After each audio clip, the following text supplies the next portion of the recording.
वाई, गोळेगाव, सुरक्षित शाळा मुलांचा हक्क, आता लढा निर्णायक.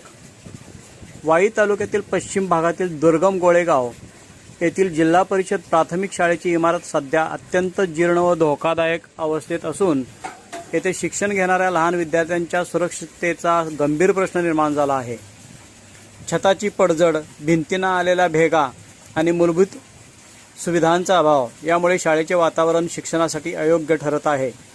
अशा परिस्थितीत विद्यार्थ्यांचे भविष्य धोक्यात घालणे योग्य नसल्याची तीव्र भावना ग्रामस्थ आणि पालकांकडून व्यक्त होत आहे. या गंभीर प्रश्नाची दखल घेत जयकुमार गोरेभाऊ तसेच प्रिया महेश शिंदे ताई यांच्या माध्यमातून ही समस्या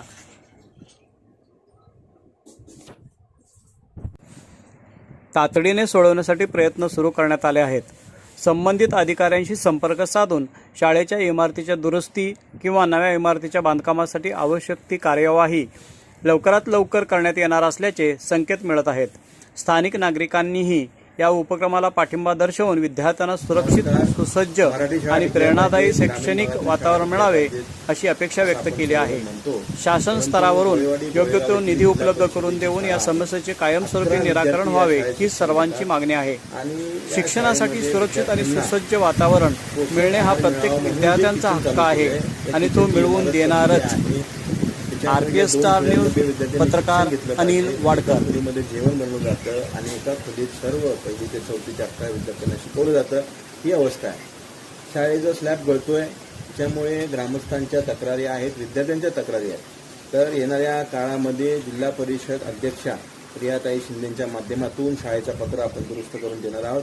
तसेच महाराष्ट्र राज्याचे ग्रामविकास मंत्री जयकुमार गोरेंच्या माध्यमातून शाळेचा परिसर आणि येथील मंदिर परिसर सुशोभीकरणाच्या दृष्टीने येणारं काम आपण करून देणार आहोत.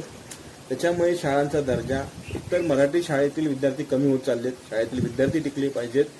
11 विद्यार्थी या शाळेत शिकतात, त्याच्यामुळे विद्यार्थी संख्या या शाळेतून कमी झाली नाही पाहिजे.